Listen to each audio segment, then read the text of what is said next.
Astro तक के सभी दर्शकों को मेरा हार्दिक नमस्कार। मैं हूं ज्योतिषाचार्य रजत शर्मा।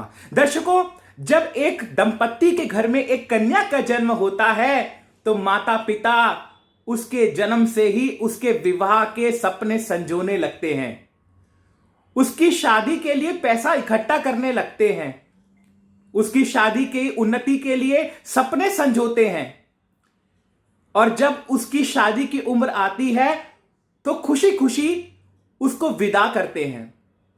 लेकिन कुछ दंपत्ति ऐसे भी होते हैं जिनकी कन्याओं की कुंडली में विवाहिक योग नहीं होता। तो आज इस मंच के माध्यम से हम लोग यही चर्चा करने जा रहे हैं कि आपकी बेटी का विवाह क्यों नहीं हो रहा। ऐसा कौन सा कारण है, ऐसा कौन सा योग होता है जो विवाहिक जीवन को खराब करता है। इस वीडियो में हम लोग इस मुद्दे पर चर्चा करेंगे और आपको बताएंगे एक ऐसा उपाय जिसको करने मात्र से आपकी बेटी का विवाह हो सकता है। तो कृपया करके इस वीडियो को पूरा देखिएगा, बहुत अच्छी जानकारी मैं लेकर आया हूं आपके लिए। दर्शकों, जब कभी भी हम किसी का भी विवाहिक जीवन देखते हैं तो लगन कुंडली के साथ साथ हमें नवांश कुंडली को देखना पड़ता है। बहुत सारे ऐसे पंडित हैं जो सिर्फ लगन कुंडली को देख करके ही विवाह की प्रेडिक्शन कर देते हैं। मैं कहता हूं लगन कुंडली के साथ साथ नवांश कुंडली को देखना जरूरी होता है। लगन कुंडली और नवांश कुंडली दोनों कुंडलियों में अगर शुक्र, जो शादी का मुख्य कारक ग्रह माना जाता है, अगर कुंडली के अंदर कमजोर है, नवांश कुंडली के अंदर अगर शुक्र ग्रह छठे भाव में, आठवें भाव में या 12वें भाव के अंदर विराजमान है, छठे भाव के स्वामी के साथ संबंध बना करके छठे, आठवें, 12वें भाव में बैठा हुआ है, या फिर लगन कुंडली के अंदर शुक्र पीड़ित है या अस्त है, तो कहीं ना कहीं आपकी बेटी के विवाह में निरंतरता से दिक्कतों का सामना करना पड़ सकता है। अगर शुक्र देव स्वराशि का होकर के सप्तम भाव में नवांश कुंडली या लगन कुंडली के अंदर बैठता है तो इस योग को हम लोग केंद्राधिपति दोष कहते हैं। इस दोष के कारण भी किसी कन्या के विवाह में दिक्कत आती है और विवाह बहुत ही ज्यादा विलंब से होता है, और अगर हो भी जाता है तो विवाहिक उन्नति की प्राप्ति नहीं मिल पाती। हर एक कन्या चाहेगी कि उसके विवाह के बाद उसे सम्मान मिले, उसके पति के घर में उसे यश मिले, उसको प्रेम मिले। हर एक कन्या ये बात चाहती है और कन्या के माता पिता भी यही बात चाहते हैं। लेकिन जिसकी कुंडली के अंदर इस प्रकार का योग होता है, ऐसी कन्या के जीवन में या तो विवाह नहीं हो पाता, और अगर विवाह हो भी जाता है तो विवाह होने के बाद जीवन में दिक्कतों का सामना करना पड़ता है। कुंडली के अंदर अगर लाभेश और सप्तमेश, क्योंकि सप्तम भाव जो होता है वो पति का भाव होता है, लाभेश और सप्तमेश दोनों संबंध बना करके छठे, 8वें या 12वें भाव में बैठते हैं। छठा भाव किसका होता है? रोग ऋण शत्रु का। 8वां भाव किसका होता है? जन्म और मरण का। और 12वां किसका होता है? नुकसान का। अगर शुक्र देव 11वें भाव के स्वामी के साथ संबंध बना करके छठे, 8वें, 12वें भाव में बैठते हैं तो लाभेश भी कमजोर हो गया और शुक्र तो वैसे ही कमजोर हो गया। तो कहने का तात्पर्य यह है कि अगर सप्तमेश कमजोर हुआ या शुक्र कमजोर हुआ, और शनि की साथ में एक बात और है दर्शकों कि अगर शनि देव की सप्तम दृष्टि वहां पड़ जाती है तो छठे, 8वें, 12वें भाव के अंदर इस प्रकार का योग होने से जीवन में विवाहिक उन्नति नहीं हो पाती और एक कन्या के जीवन में नुकसान की स्थितियां पैदा हो जाती है। अगर कुंडली के अंदर शुक्र 8वें भाव के स्वामी के साथ 12वें भाव में बैठा है या 12वें भाव के स्वामी के साथ छठे भाव में बैठा है तो इस प्रकार का योग भी कहीं ना कहीं किसी कन्या के विवाहिक जीवन को खराब कर सकता है। हमारे पास बहुत सारे ऐसे लोग आते हैं, वो ये कहते हैं कि जैसे ही मेरी कन्या का विवाह हुआ, विवाह के बाद मेरी बेटी के पति ने उसे सम्मान देना बिल्कुल भी ठीक नहीं समझा। आए दिन उसके घर में लड़ाइयां होती रहीं।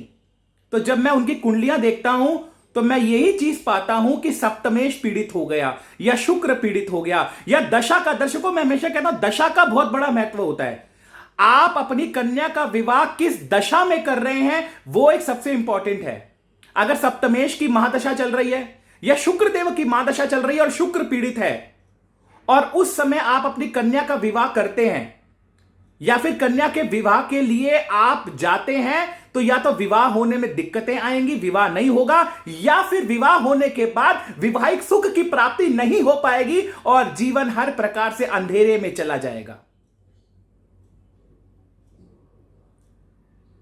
कहा जाता है कि एक एडवाइस आपके जीवन में बड़ा बदलाव लेकर आती है।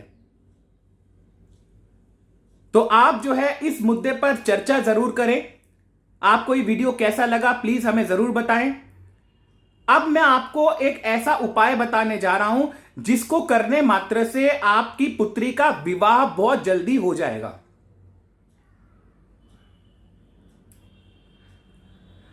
एक मंत्र है, कात्यायनी महामाये महायोगिन्यधीश्वरी नंद गोप सुतम देवी पति में कुरुते नमः।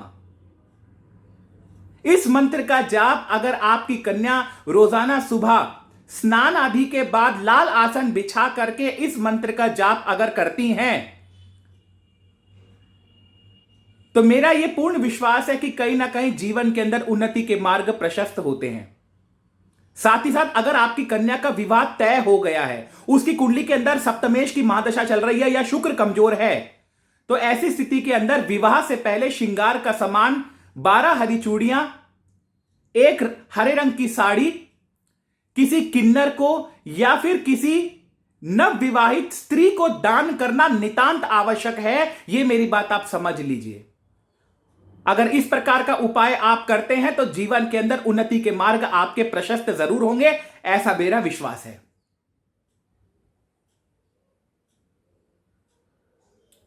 साथ ही साथ ऐसी कन्याएं जिनका विवाह नहीं हो रहा है, 6 आलूओं को उबाल करके उनके छिलके उतार करके उसके अंदर हल्दी डालनी है, हल्दी मिला लेनी है और उन आलूओं को पीला कर लेना है और 6 शुक्रवार लगातार आपको ये आलू गाय को खिलाने हैं। इस प्रकार का उपाय भी अगर कोई कन्या करती है तो यकीन मानिएगा बहुत जल्दी आपके घर में मंगल कार्य होंगे, बहुत जल्दी आपके जीवन में उन्नति होगी, बहुत जल्दी आपके घर में शहनाई जरूर बजेगी। ऐसा मेरा मानना है, ऐसा मेरा विश्वास है। तो कीजिए रजत शर्मा के ये खास उपाय और मैं उम्मीद करूंगा, परमात्मा से प्रार्थना करूंगा कि मेरा बताया हुआ उपाय आपकी कन्या के विवाहिक जीवन को उन्नति दे। अगर विवाह नहीं हुआ है तो जल्दी विवाह हो जाए और विवाह होने के बाद अगर कहीं कष्ट मिल रहा है तो वो कष्ट का भी निवारण हो जाए। ऐसी मैं परमपिता परमात्मा से प्रार्थना करता हूं। आपको ये वीडियो कैसा लगा प्लीज हमें जरूर बताइए। हमारे वीडियो को लाइक, शेयर और एस्ट्रो तक को सब्सक्राइब करना बिल्कुल ना भूलें, क्योंकि यही एकमात्र ऐसा ज्योतिष का चैनल है जहां पर आपको सटीक जानकारी प्राप्त होती है। साथ ही साथ अगर आप मुझसे पर्सनल अपॉइंटमेंट लेना चाहते हैं, पर्सनल कंसल्टेशन लेना चाहते हैं, पूरी कुंडली का विश्लेषण चाहते हैं, आपकी कन्या का विवाह नहीं हो रहा है तो आप कुंडली का विश्लेषण चाहते हैं, तो astrotak.com पर जाकर के आप रजत शर्मा प्रोफाइल को सेलेक्ट कर सकते हैं और एक छोटे से प्रोसीजर को फॉलो करके आप मेरे से डायरेक्टली चर्चा कर सकते हैं। क्योंकि मैं हमेशा कहता हूं, one advice can change your life. एक परामर्श आपके जीवन में बड़ा बदलाव लेकर आ सकता है। क्या पता कौन आपके जीवन में आकर के आपके जीवन में उन्नति की प्राप्ति करा जाए। तो देर मत कीजिए, चर्चा कीजिए, आपके फोन का मैं इंतजार करूंगा। आज के लिए सिर्फ इतना ही। बहुत बहुत धन्यवाद। आपका दिन शुभ रहे।